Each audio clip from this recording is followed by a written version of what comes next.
Chapter 115 to 117.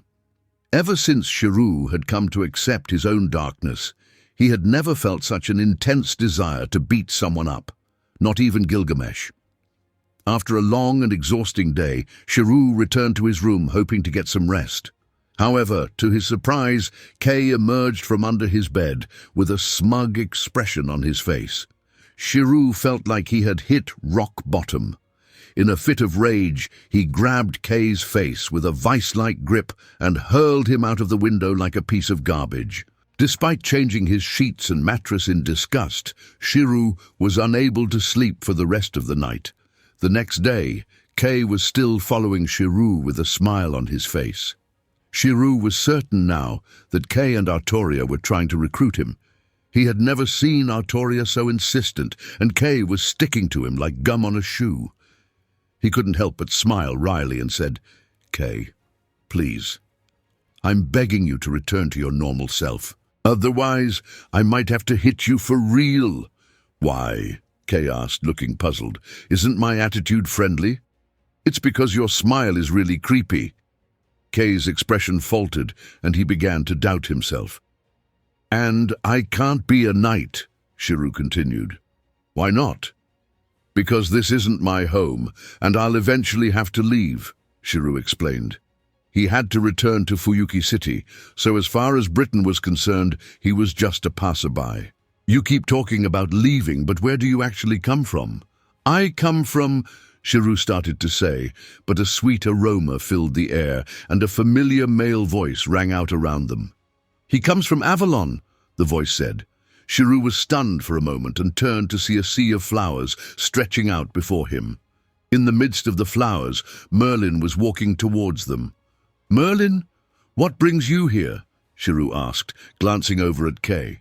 He noticed a momentary change in Kay's expression when he saw Merlin in person. "Tomorrow is the selection day," Merlin said with a smile. Shirou immediately understood and thought to himself, "Tomorrow is when Artoria will pull the sword from the stone, isn't it?" "Hey, Merlin, did Guinevere come from Avalon?" Kay asked, raising an eyebrow. "Isn't that the mythical land?" "Indeed," Merlin replied with a smile.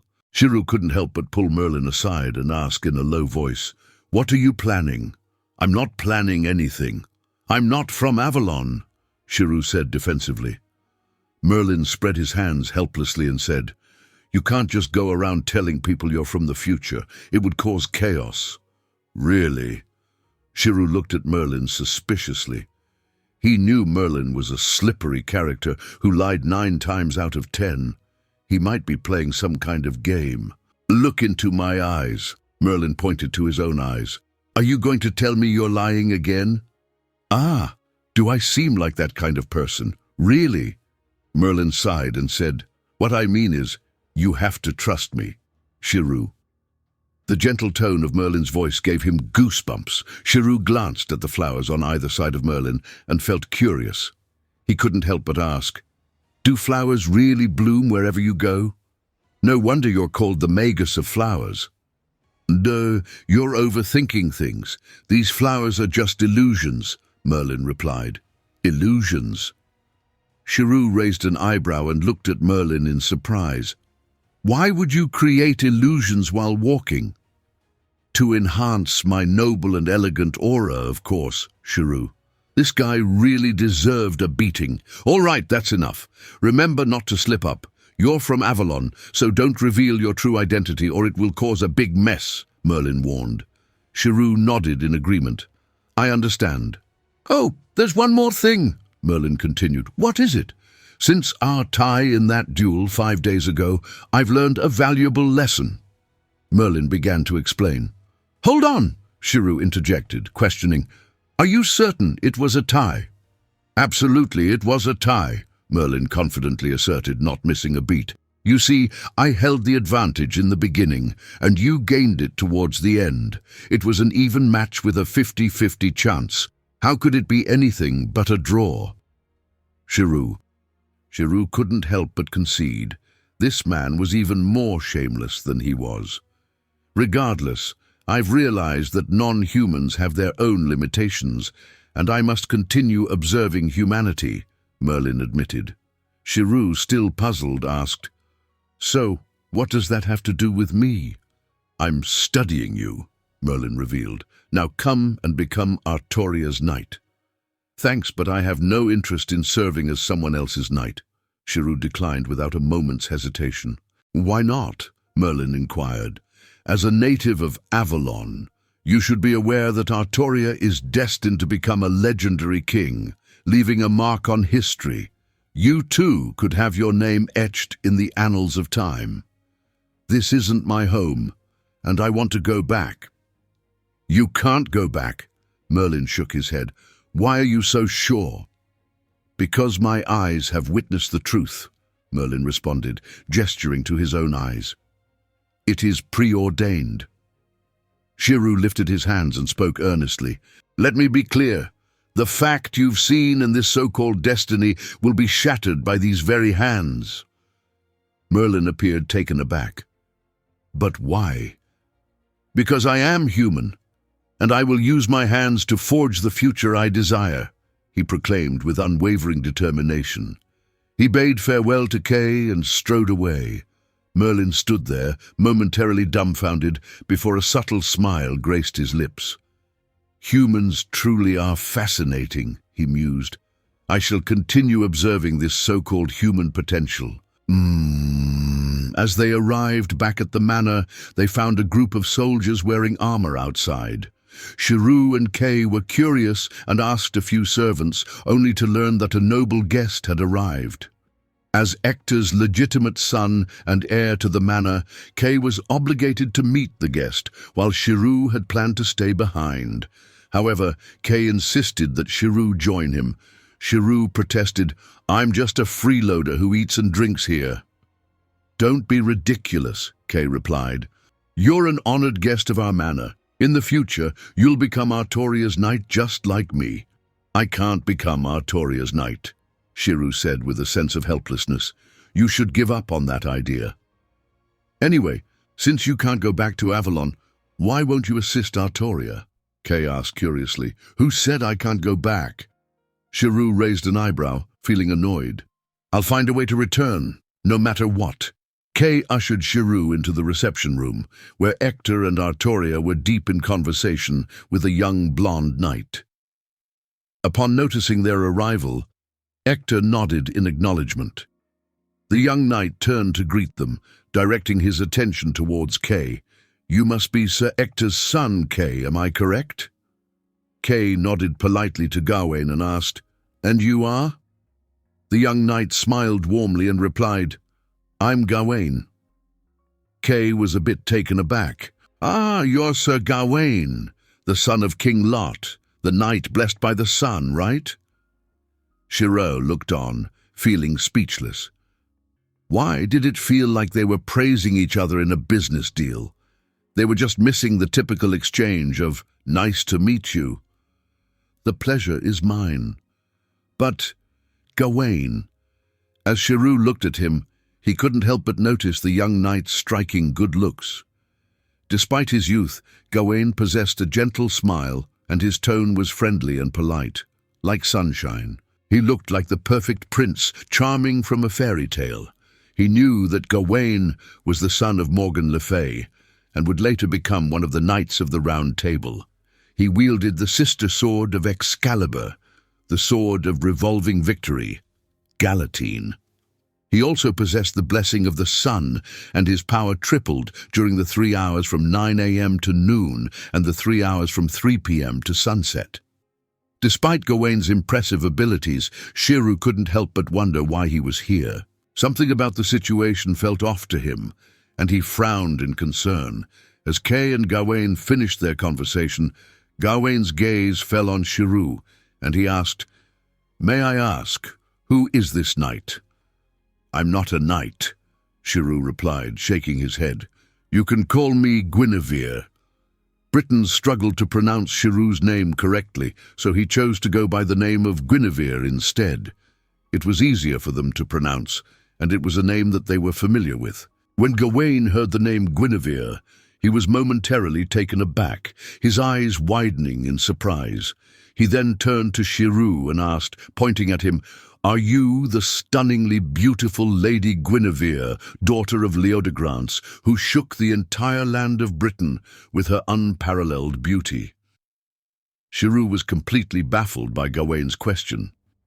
Shirou hesitated for a moment before pointing to himself and saying, "Please take a good look at me. Guinevere is a princess, and I am male." Gawain widened his eyes and carefully examined Shirou from head to toe. Realizing his mistake, he became embarrassed and apologized repeatedly. "I'm sorry. I made a mistake." Shirou was both amused and frustrated by the situation.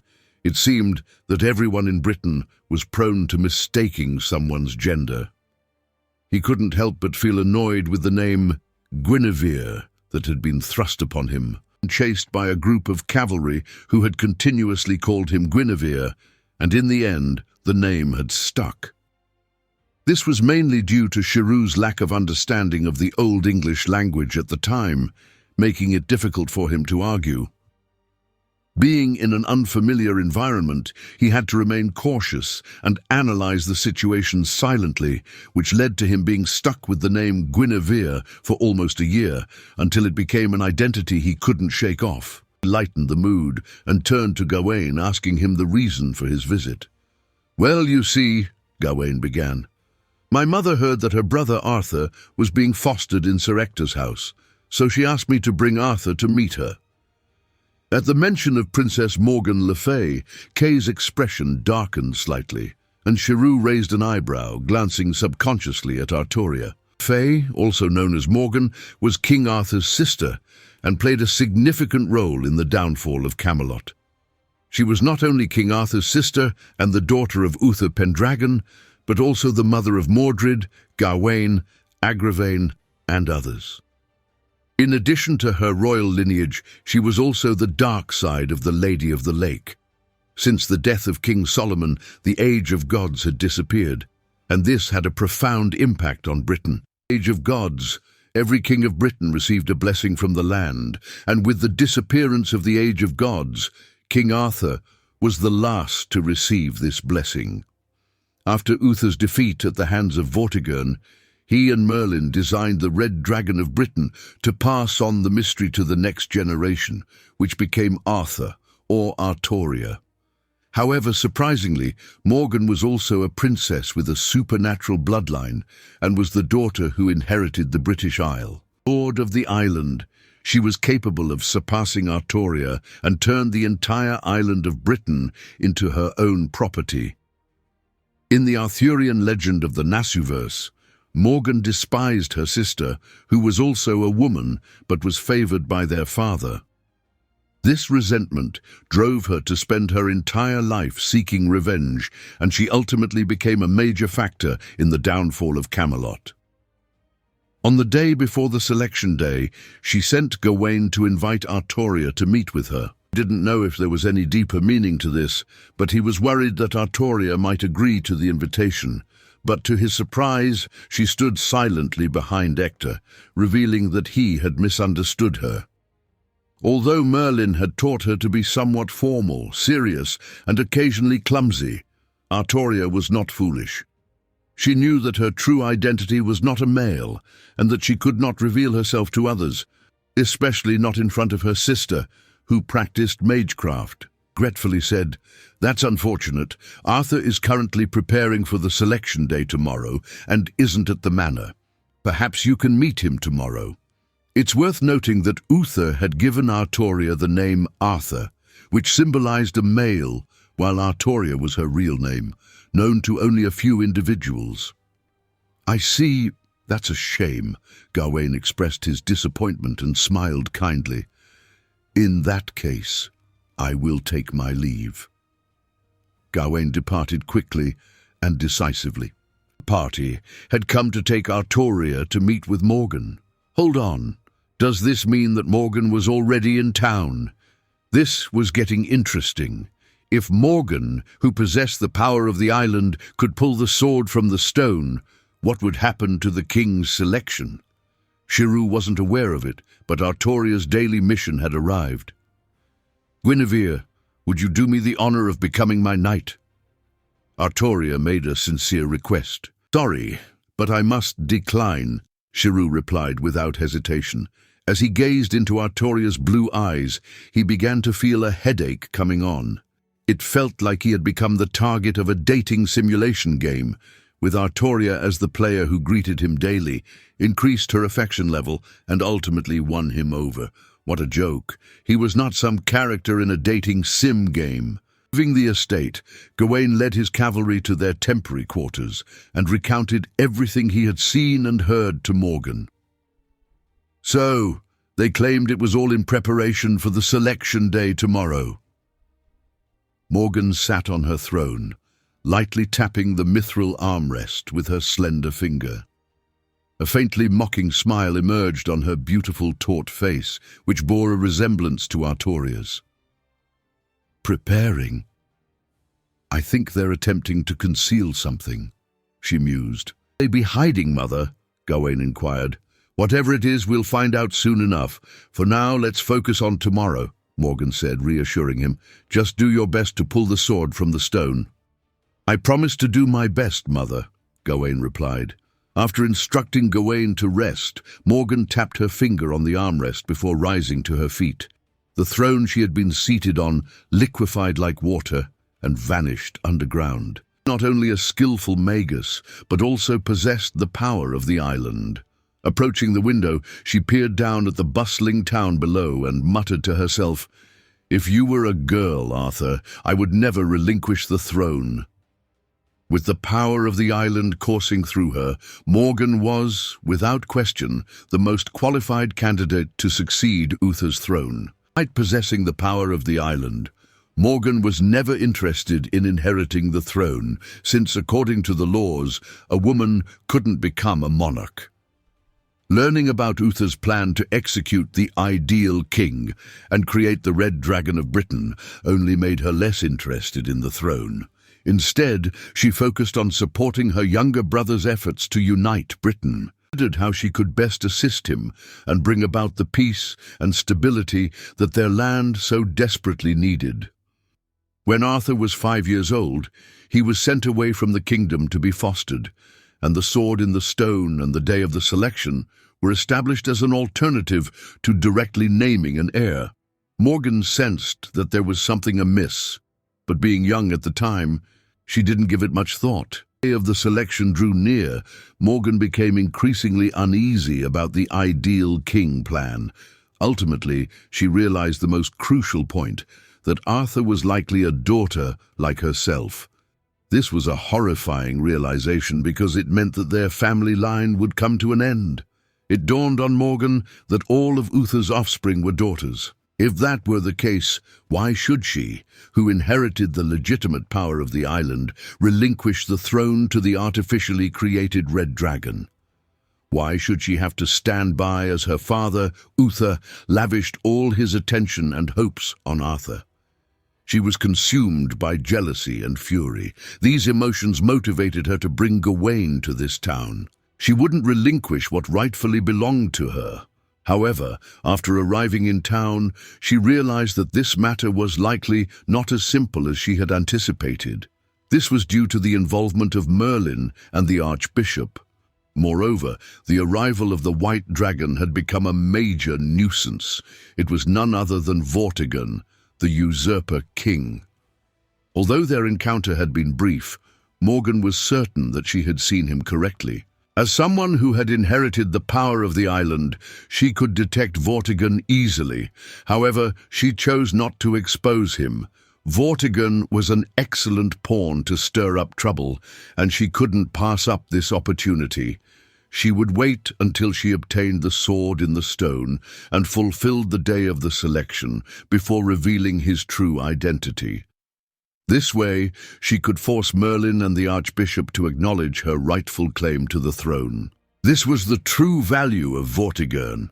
As she contemplated her rise to the throne as queen, a faint smile crept across Morgan's face. However, unbeknownst to her, two figures were leaving town under the cover of darkness. "My king, are we departing already?" asked the attendant. Vortigern nodded. "Yes, it's time." The attendant furrowed his brow. "But shouldn't we stir up some chaos before we go?" "There's no need." "Why not?" "Because the situation is already in turmoil. Besides, I have already obtained what I wanted," explained Vortigern. "If we linger, Morgan might use me to try and pull the sword in the stone herself."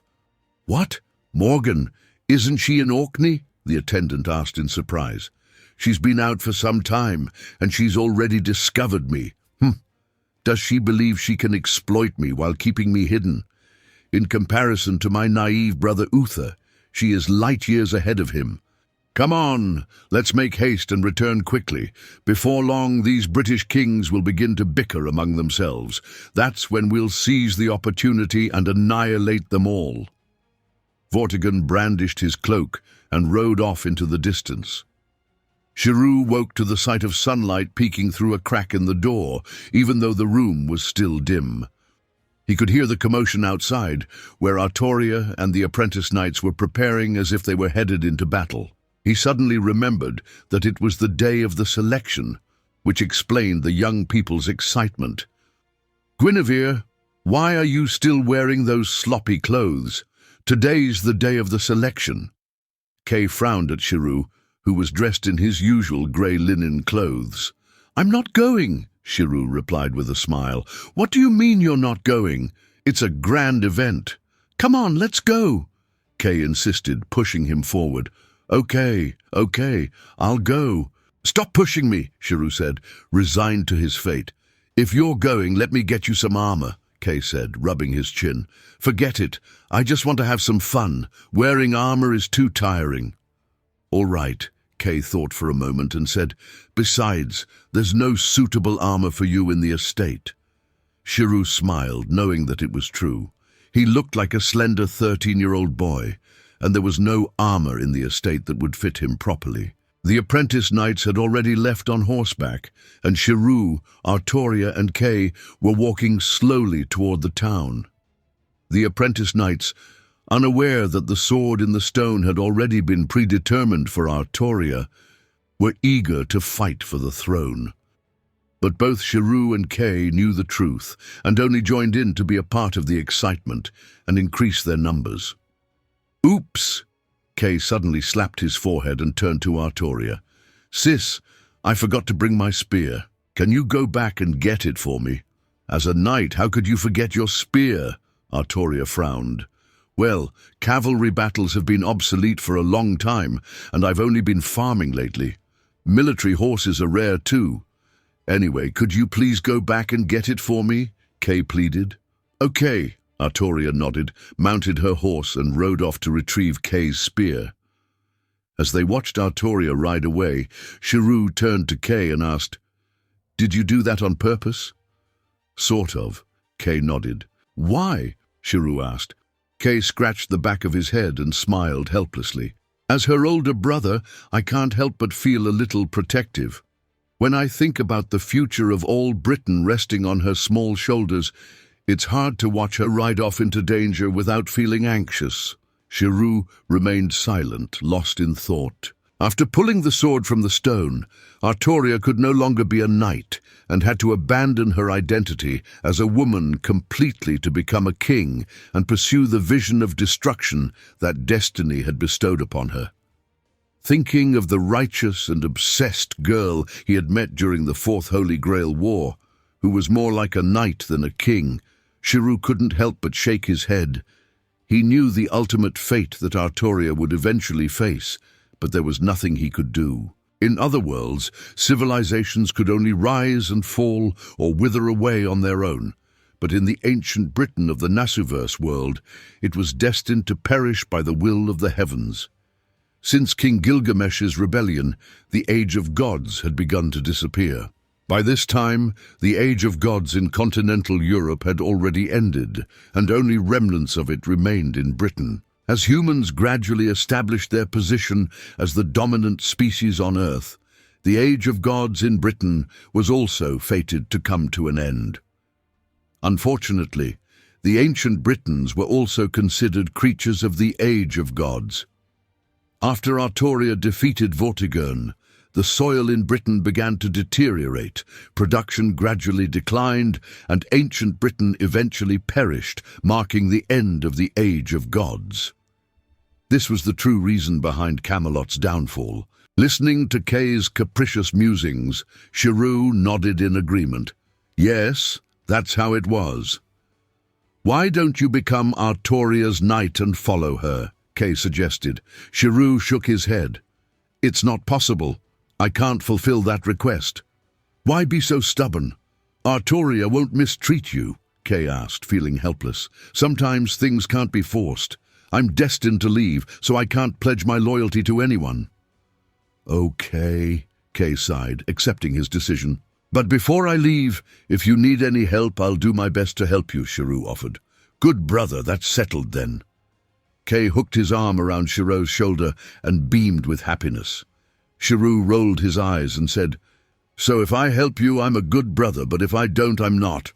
Kay burst into laughter. Ha, ha, ha, ha, ha, ha. You got me there. He looked at Kay intently and said seriously, Both you and Merlin deserve a good beating. Artoria rode her horse back to the estate at breakneck speed. She had been preparing for this day for 15 years and couldn't afford to be late. Her background was both complex and unique, but the reasons why she had to disguise herself as a man, start training in swordsmanship, learn about national affairs from an early age, and abandon her human emotions were not something that needed to be explained. Everything she had been through was for this day. Artoria was born into the world for the sole purpose of pulling out the sword of the king. She didn't even know what her parents looked like. King Uther and Merlin had the goal of creating an ideal king, and Artoria was created for that purpose. However, this was more like the regret or wish of her father, King Uther, and she couldn't empathize with it. Merlin's teachings didn't instill in Artoria any special sense of duty or emotion. During those 15 years, the only things that constantly motivated her were the ordinary days spent with her foster father, Ector, and her adoptive brother, as well as the comfort of Guinevere, whom she had met this year, and the playful voices of the people living in the town. However, she didn't want to become a member of the town or get involved in it. She didn't have such a desire. Even if she sometimes imagined such a scenario in her mind, she would calmly dismiss it. Deep down, she knew that if she did that, she would lose everything. From a young age, Artoria wasn't particularly intelligent, but she made up for it by working hard. She practiced her swordsmanship and horsemanship tirelessly and memorized every lesson that Merlin taught her. She had told herself that there was only one thing she couldn't do: live like a normal person. The creation of the ideal king had come with great responsibility. However, as soon as Artoria thought of the scene in the dream where Shirou was loved by all, she couldn't help but feel a sense of self-doubt. Maybe that's what the ideal king looks like. Even after 15 years of education, Artoria still didn't understand what kind of person could be considered a king. She had been given the education of a king, and had been endowed with the qualities of a king as much as possible. But even now, she still didn't have a real sense of what it truly meant to be a king. Her motivation was different from King Uther's. Artoria didn't want to become a king for the sake of dominating others as a human or to fulfill her obligations as a leader, nor did she experience the ecstasy derived from faith. Her motivation was just something insignificant, something that felt far removed from the grandeur and glory of being a king. Her 15 years of life couldn't really be considered a human existence. However, those 15 years were everything she had. With only one reason to wear the crown, she picked up her sword. Just by watching people live, power would well up within her, and she would find the motivation to move forward. Even if she couldn't express what she wanted to do, she could confirm it. This was the answer pursued by a girl named Artoria. As she returned to her estate and picked up Kay's spear, preparing to ride her horse back, she unconsciously glanced to the side and couldn't help but be stunned. She saw Merlin standing beside her, smiling. "Merlin, what are you doing here?" Artoria was surprised. "Weren't you supposed to officiate the sword-pulling ceremony?" "The Archbishop is already there, so it doesn't matter whether I attend or not. But before you leave, there's something I want to show you." She hesitated. "Can't you show me later? The ceremony is about to start," Merlin reassured her. "You have nothing to fear from me.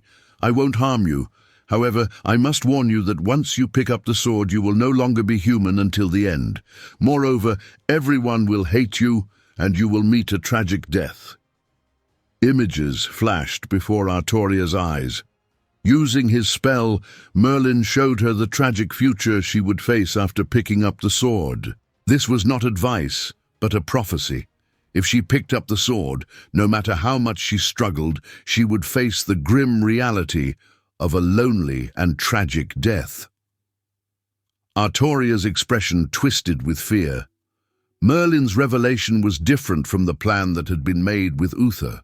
The prophecy was not part of Uther's plan at all.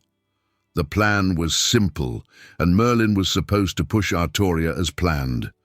So why did he have to go through all this trouble? Merlin himself didn't know. But it had already happened, and there was nothing he could do about it now. Would Artoria be afraid of her future and change her mind? Would she feel that it was too early to become a king and run away from the path of becoming one? However, neither option would be useful. It was a destiny that had already been set in stone, and there was no escaping it. Even if she ran away at that moment, Merlin could just find another opportunity to prepare for the selection of the king. However, Artoria's response was firm. Merlin's prophecy didn't scare her. Instead, it spurred her to make a decision. "Is this really okay?" Merlin asked.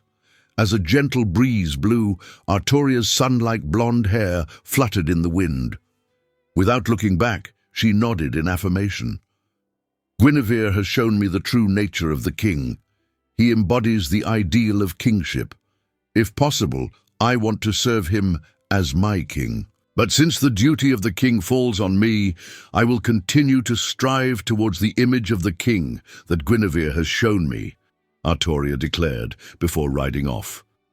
But in reality, at that moment, she was afraid. It wasn't fear for her own future, but fear about whether her decision was the right one.